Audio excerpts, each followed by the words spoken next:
What happens when you take two complete strangers from opposite sides of the world? Ask them to communicate, talk, and more importantly, listen to each other. In a world full of ever-changing ideas, opinions, and the noise of modern life, the art of true communication seems harder than ever. But we're here to give it a shot and see what we can learn about each other, the world around us, and what really makes us tick. This isn't a show about one thing, it's a show about everything. We're going to dive into everything, Challenge each other's views, and discover what connects us across cultures and continents. I'm Harriet Gould, coming to you from England. I'm Rodney Watt, speaking from the United States. And this is Yes, but you're wrong. Opinions. We all have them. Our phones, computers, watches, and even connected glasses are filled with other people's thoughts and opinions. We're bombarded with them constantly. Even now, you're listening to us go on about our opinions. But what about the limits? Is free speech truly free, or are there boundaries? And should there be boundaries? Rodney, after episode 1, we've been called everything from soothing to punchable. How are you feeling after show number 1? it's nice to speak to you again. And you know, I'm a free speech absolutist with exceptions that are carved out in the law. So I'm excited about the topics we're discussing today. I appreciate the feedback that's been given. There's an old saying that if mastery takes 10,000 hours, I feel I'm at hour 1 as far as this goes. So Well, I'm sure I'm with you on that one. yeah. Do you think keep you're the comments punchable? coming. Do you think you're the punchable one, or or are you the soothing one? It seems like Americans are much more punchable than the Brits, so I'd probably direct it at me if I had to guess. See, that's interesting because I'd have it the other way around. I find you very soothing. What you just said about free speech, aside from that you're not allowed to talk about by law, an absolutist with the exception of what you're legally not allowed to talk about.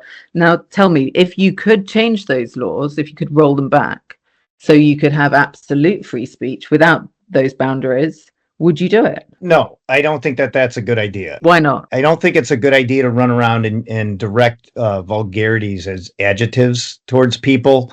I think that most of our countries, with the exception of what's happening, especially in the UK, are shying away from free speech. It seems like over there, you guys are going the wrong direction in terms of free speech, which is ironic because hundreds of years ago, you guys were the free speech beacons. Since COVID, you guys are making 12,000 arrests annually based on free speech issues, which is absurd. So I'd love to hear your take on the history and the direction you guys are going, because it doesn't seem to be going in the right direction. Not that we're great, but we're way ahead of you guys, I believe. I think I'm an absolutist when it comes to freedom of speech and expression as well. And it does concern me that we're going in a weird direction. There are people who stand up to it, journalists who speak about this as almost exclusively, in fact. The idea that we are restricting freedom of speech does create,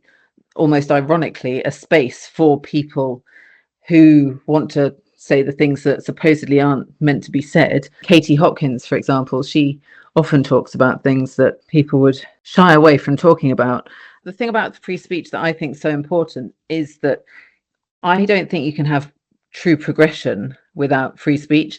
And if you're not free to speak freely, then you can't say what needs to be said, to progress forward. Don't know if we've got an awful lot to argue about on that one. No, I don't think we should go around purposefully levying abuse at people. Obviously not. It sort of seems like you're kind of dancing around it, because if you get arrested for something, you say, we'd be happy to go over there and podcast from the UK. But you seem a little worried about addressing the direction the UK is going with free speech. I mean, how do you explain 12,000 arrests a year? How do you explain Lucy Connolly is her name, being sentenced to 31 months about something she posted and removed 4 hours after she posted it? You have Jamila Abdi, a 21-year-old black lady that was arrested for using the N-word directed at a black soccer player. She had to boil around in that for 8 months before your Crown Prosecution Services eventually dropped the charges. But how do you explain the 12,000 arrests a year in relation to free speech issues. Well, I think it's indefensible. I don't think it's a good idea. There's no point me articulating in a way that I wouldn't normally articulate it. I think we should be free to speak simply, quite simply. My preference in terms of freedom of speech is everyone should be free to say what they want to say. It doesn't mean anyone's going to agree with them. The idea of anything, whether you're an artist or a politician or a journalist or a author, whatever it is that you are, and whatever it is you're trying to say, if you want to convince people to come along with you, it makes sense to have a thoughtful approach to what you're going to say and figure out the best way to say it. This comes back to receiver philosophy. As soon as you've said it, as soon as you've let go of it out of your mouth, you've got no control over how people receive it. And I think that the laws protecting people from feeling offended by things that people say just fly in the face of that philosophy, which is human nature. And I think that the laws that fly in the face of anything that conflicts with human nature are bad laws. I guess on that note, what do you think the differences are between the current state of free speech in the UK as opposed to the United States?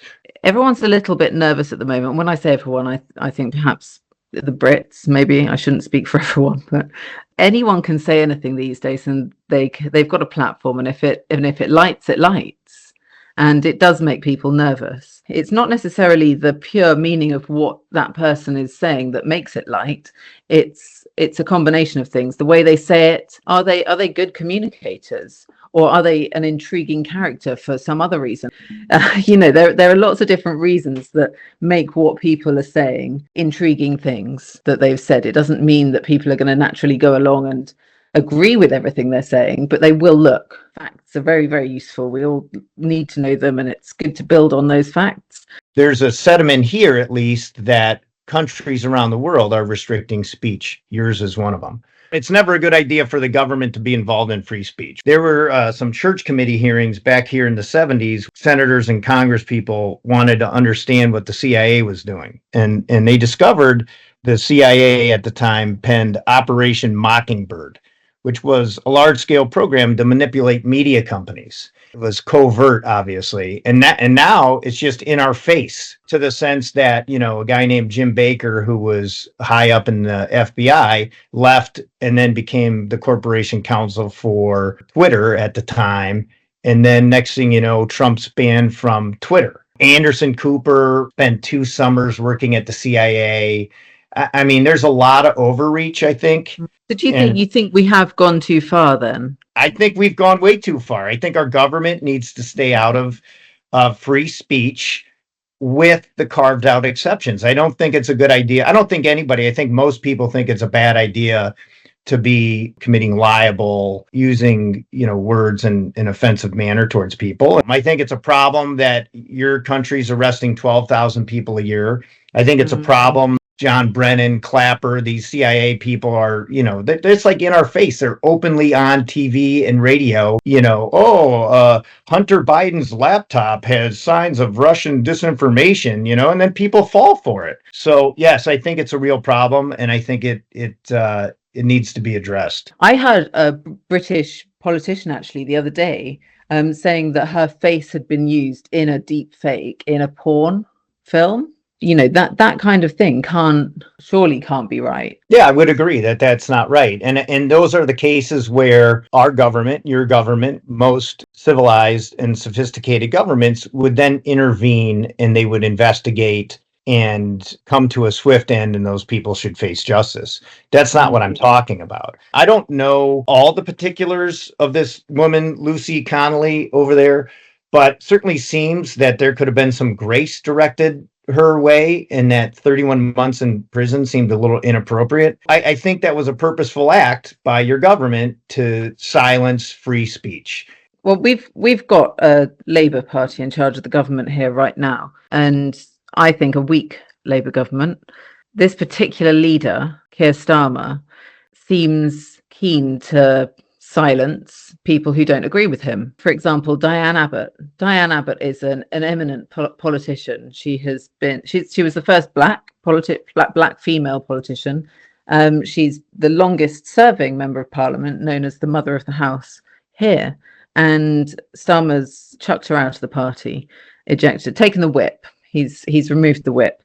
And on the basis of a letter she wrote. I happen to disagree with much of what comes out of Diane Abbott's mouth. However, I do defend her right to say it. And I think it just is a sign of weak leadership. The more you try and silence people rather than have them speak up and challenge their point of view, the more I consider the person doing the silencing to have a great weakness, a great flaw.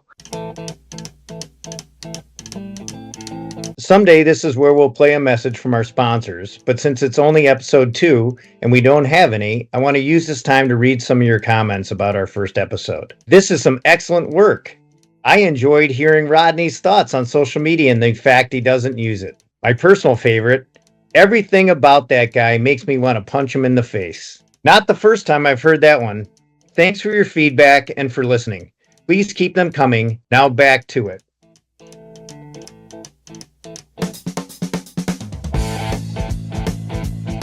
You made a great point about free speech affecting the arts.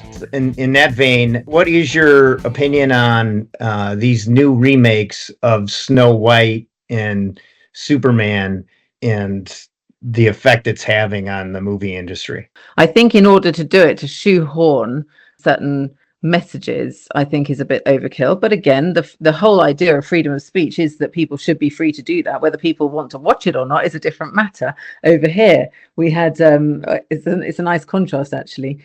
People wanting to change or edit Roald Dahl books. There were certain aspects of these books that people didn't think were appropriate in the modern era. My feeling on that is go and write your own book. You're not rewriting history. We can't and shouldn't rewrite history. If there are things to learn from something that has happened in the past, then it should stay there. So we can learn from it. There's no point rewriting what happened so that it sort of edits it out and airbrushes something that people might find uncomfortable or unpalatable these days. At the end of the day, if you're going to make a good movie, make it. If people are going to invest and continue to invest, and then people are going to watch it. So you're going to get your money back from your investment. It just has to be a good movie. My father plays the clarinet. He sometimes invites me to things. And the last thing I went to see was at the Coliseum in London. And it was My Fair Lady. And My Fair Lady was cast as a black woman, which I don't think there's anything wrong with that. Bit of artistic license. However, I don't think it was the best voice. Is that awful for me to say that? But if you've got, freedom of speech should protect me in my right to say, was that the best voice that could have been cast in that role? Or was it the fact that she was black that got her the role? It's really, really, I don't know, rocky territory to say something like that. Maybe she was the best voice. Maybe they auditioned and she really was the best voice, which again worries me. You should not put brilliance and excellence into the background under any circumstances ever. No, but that's what's happening over here. These companies are choosing DEI people over talent. Can I just stop you there? Yeah. I think that we don't need that. I think there's one word that covers all of it, and that's inclusivity, inclusion. If we include everyone, for example, in auditions, and you focus on excellence, you get your best cast. If you're inclusive across the board, grassroots up, you're not going to miss anyone ever. You're going to get the best people. They're going to get the best opportunity, and we're going to have great shows. Right, but that's not what's happening. Everybody seems to be choosing a person over talent. Somebody in that writer's room knew this version of a story was going to be a flop, so they had to disguise it in a form of a movie that wasn't a flop. If you look at like Disney, the original Snow White, it's cannibalism, attempt murder, violent revenge, stepmom against the daughter, Pinocchio, he gets killed by a cricket, they burn his feet off. In the original version, he gets hung by the cat and the fox. I mean, excellent. These are excellent concepts. Now we're going to remake Disney and everybody's going to be upset. Why? There's no more cannibalism, right? I mean, this guy carried around a dead body, and in the original version of Snow White, he was so upset that he had to carry this dead body around because this prince was infatuated by it.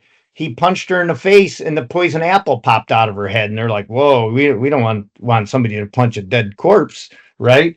So like the outrage to me is funny. Again, as a free speech absolutist, remake Snow White all you want, and this is what you get. You get a movie nobody wants to see.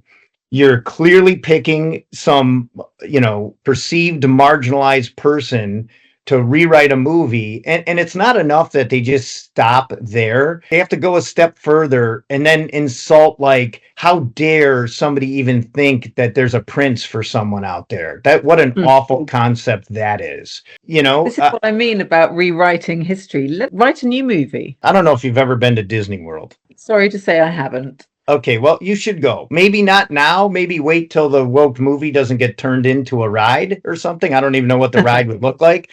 Everybody's struggling now, and they're ruining it. Disney and Iger and all these people, they have a right to go ruin it. Go lose your millions of dollars, and good for you. Nobody's going to watch your movies. Just write a good movie, have a good theme. You're saying that they're retrofitting their new woke messaging into an old, tried and tested story.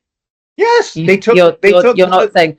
So it's the wrong way. So they're not going, hey, let's give Snow White a modern freshen up. They're retrofitting their modern wokeism. It's nonsensical that somebody thought that this was a good idea. Let's take these people, let's push these themes, these new concepts, and we'll see how it plays out. It's the same with the new Superman one. People watching it having a fairly strong negative reactions, primarily because of the changes in the character and story, particularly themes of kindness and immigration and so on. I suppose at the end of the day, money might talk, because if these things are losing that much money, the message might get across. Or these people that want to push these concepts onto everybody else seem to be more than happy to throw money at it and flush money down the toilet. Do you think that they think they're trying to protect people from feeling offended by something?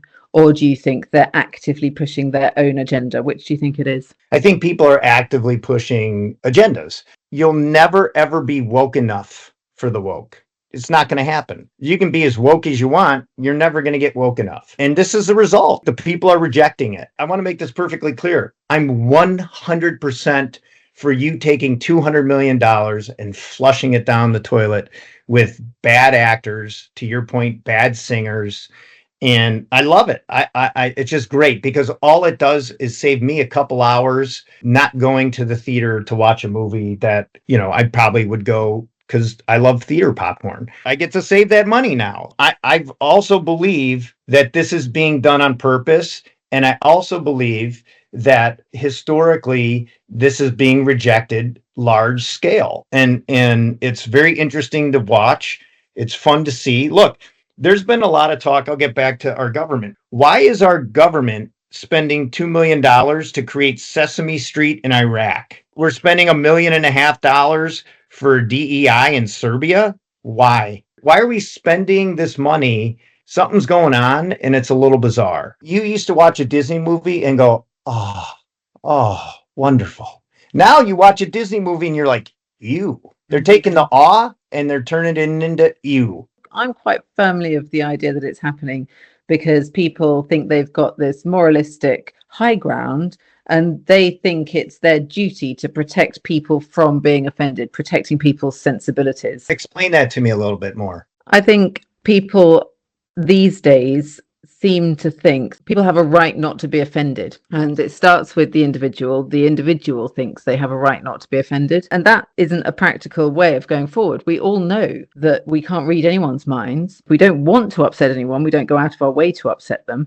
But also for each individual person to understand that probably no one's trying necessarily to upset them. But these days, I do think people think they have a right not to be offended. So if they've developed some sort of opinion and they hear someone, they feel offended, rather than thinking, oh, that's interesting, that's how a number of people must think. They think they've got a right not to be offended. And if those people who think they've got a right not to be offended then have positions in influential places, or they're writing movies, or then they might take it upon themselves to think, Nobody should ever be offended. And I'm going to write movies that are going to prevent people from being offended.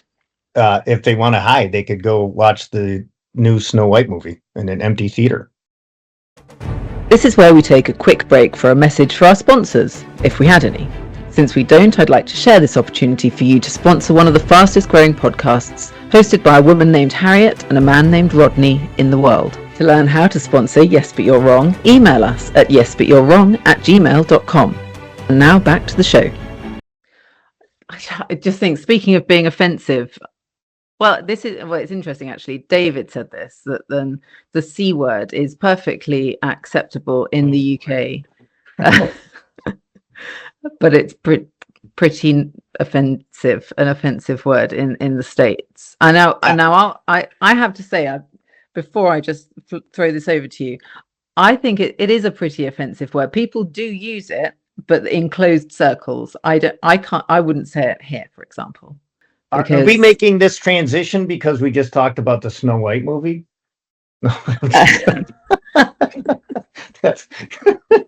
Oh boy.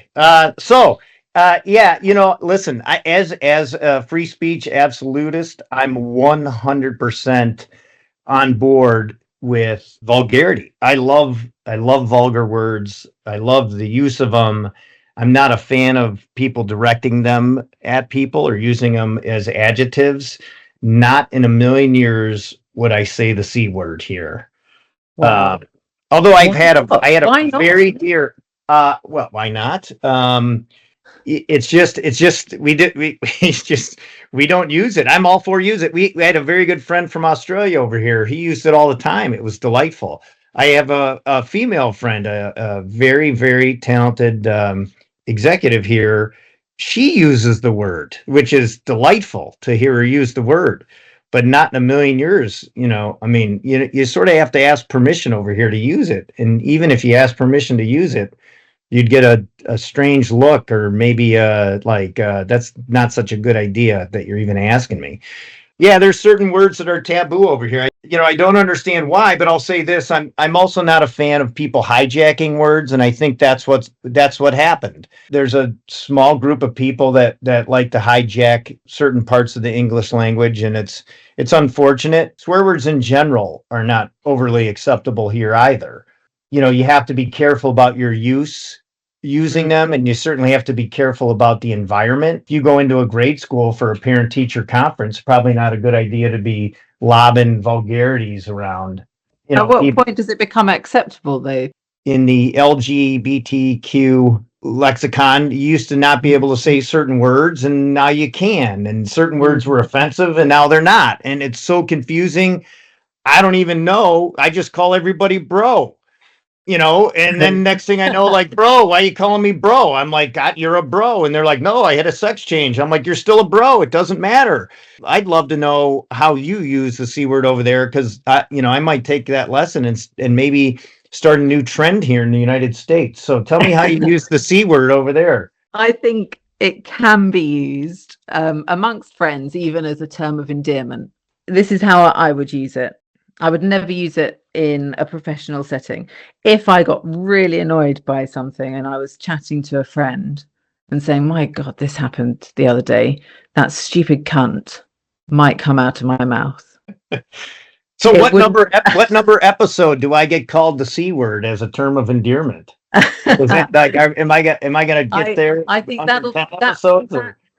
I'm sure that'll be the first and possibly the last time that word ever leaves my lips with a microphone in front of them. I feel put upon now, having said that. My life has changed. I probably shouldn't have done it. I don't think it's a good idea to swear if you can help it, full stop. Look how uncomfortable I am being forced to use the C word in front of a microphone. I can't bear it. But doesn't it suggest that you've got a limited vocabulary if you just default constantly to a small pool of words?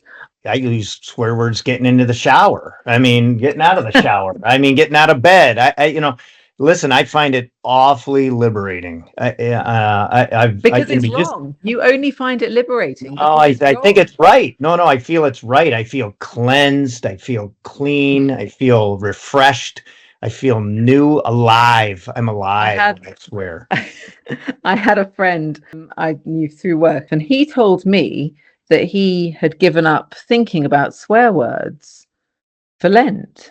That included thinking swear words. He stopped thinking in expletives and he carried it on. I think it had been about 5 years that he was never, ever, ever going to speak another expletive or think in another expletive ever again. And I don't know. I just think that I find that fascinating because what a high level of discipline that would take. When was the last time somebody swore at you? Oh, I mean, every day. I mean, if you know me, you're swearing at me. I mean, it's how it goes. Have you ever been called something that relates to a physical attribute, like, I don't know, baldy? Has someone ever used Um, that in a derogatory way to you? yeah, but yes, every word that's ever been directed at me, I've earned. When I was 12, I was getting whacked by my mom, and she dropped the F bomb, and I was like, my mom is the coolest lady on earth. Like I totally forgot. I couldn't even tell you what I did wrong. I'm sure it was awful, but it was wonderful. I'm like, oh my mom swears. This is amazing. I can swear now. And so I'm going to blame her why I use so much vulgarity. But if you don't swear, then how is anybody going to know not to go see the fucking new Snow White movie? Right? I mean, somebody might stumble in there on accident if you don't tell everybody how stupidly ridiculous the movie is using a vulgarity. The C word is the only word you won't use. Could you Um, do it? Could you do it could you do it as a term of endearment towards me? no, No. no, It's like that's I a hard saw no. hard no. I am 100% for people being free to use language how they want to use it. I'm also 100% for the people that are hearing that language to say, "Hey, would you mind not saying that around me or this and that?" And so I'm pretty sure we can figure that out. But I'm all for swear words, 100%. Love them. I think more people should use them. I think there'd be less violent activities happening if people were maybe free to use the Oh, C word. wow, swear words as a therapy. Yeah, yeah. Now, speaking of freedom, you're a parent, so you can comment on this from a first-hand perspective, a position of authority. I saw something online the other day about people being upset because a man had kissed his 5-year-old son on the lips. What does that do to you when you hear something like that? Well, it brings me back to the conversation we had last week, which is people should stay offline, number one. And number two, I'm all for kissing your kids on the lips. Like, I don't understand this. Like, you got to be able to kiss your kids. First of all, they're your kids. Okay. So if you want to kiss them on the lips, and here's the irony of this, we keep wanting to vilify men. You're too masculine. Let's be more feminist and have feminism going around. And then you're teaching a little boy like it's okay to kiss your dad and show your emotions and show love and be kind and caring and compassionate. And people want to blow this guy up. Go get a hobby. That's what I would say. And I would add this. You know who Tom Brady is? No. Tom Brady. I'm not sure how you don't know who Tom Brady is, but he's the GOAT. Well, I The do. I'm GOAT just saying. So, the GOAT is the greatest of all time. He's a quarterback. He's won 7 Super Bowls. He's married 2 supermodels. The guy is incredible. Okay. He kissed his 11-year-old kid kissed him. Okay. mhm. If it's good enough for the GOAT, it's good enough for me. I'm 100% down with showing affection towards your kids and kissing your kids. What do you think? I mean, I think the point you made there about that contradiction is delightful. We everyone wants everyone to be tolerant and accepting, and but for somehow it's not okay for a parent to show affection in a physical way to their child. Now, the problem that I think we've got is possibly the over sexualization of everything. A parent kissing their child on the lips is obviously not a sexual, apart from in extreme and horrific scenarios, but in the main, it's not. It's a nice thing to do. I've got friends who've got children. They kiss their children on the lips. Their children kiss me on the lips, which I found slightly gross in the early days, but I've got used to it now. And by gross, I mean, they had mud on their faces at the time. Well, it's dirty. It's dirty. Like kissing. Listen, kissing's dirty. 40. Do you know this? 50% of civilizations of communities, they don't kiss. In the late 1800s, you guys, the Europeans, went over. I think you were in Africa or something, and they saw people kissing. They're like, "What are these freaks doing?" Did they have good toothbrushes and toothpaste in those days? Well, no, they're the same. They've got big horse teeth and big gaps. If you guys ruled the earth, there'd be no dental floss. No, of course they didn't have good Americans teeth. do have very good teeth. Yeah, well, that's one thing we got right, is our dental hygiene and kissing our kids. Children need love. They need to be shown love. They need to understand affection, good affection from their parents, and for things like that not to be sexualized. I'm all for it. I thought it was wonderful. I think the criticism is absurd and ridiculous.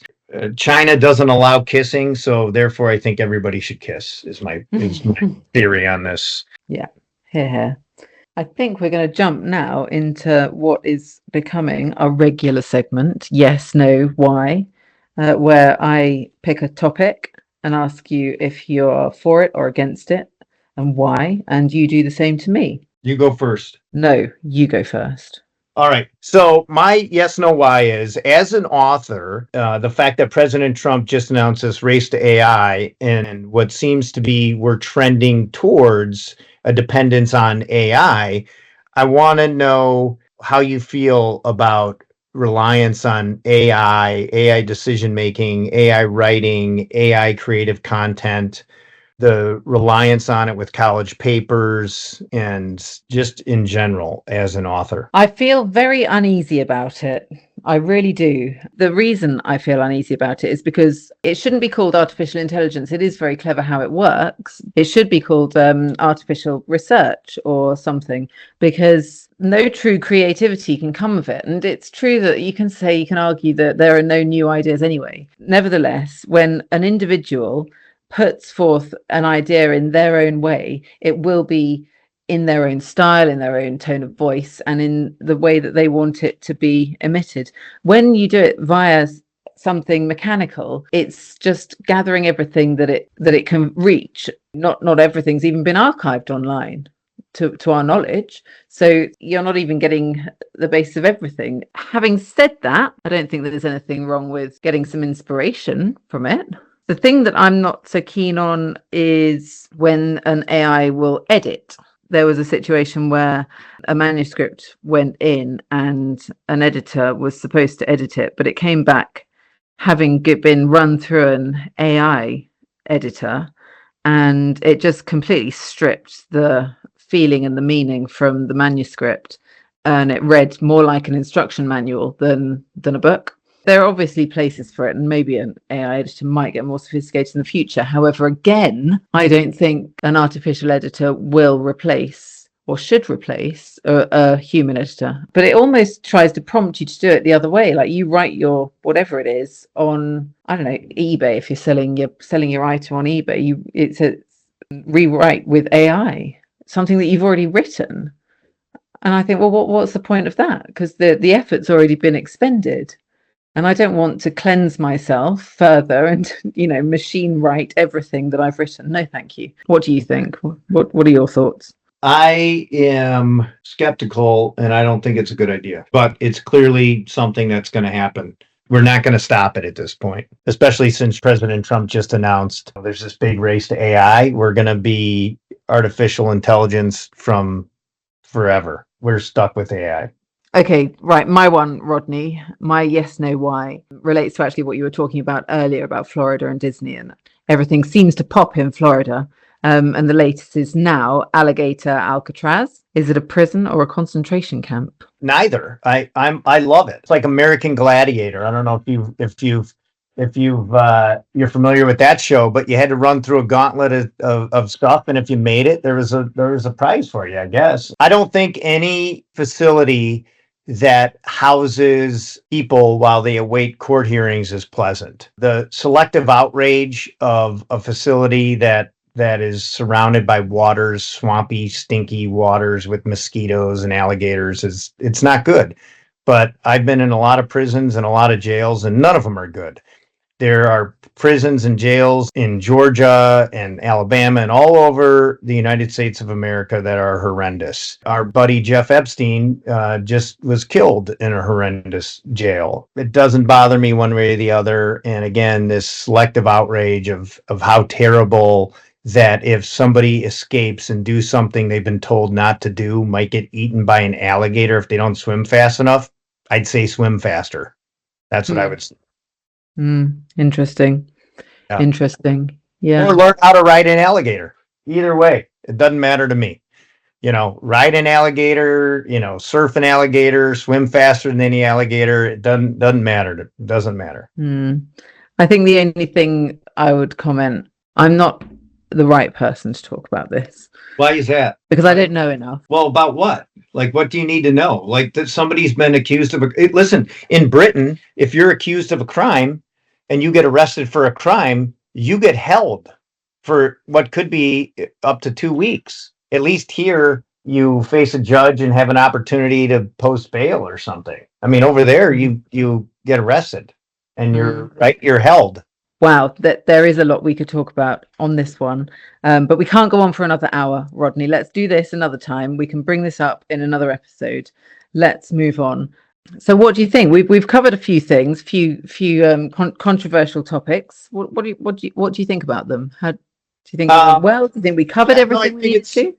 Yeah, it's great. It's fantastic. That's all I have to say. It's fantastic. Okay, great.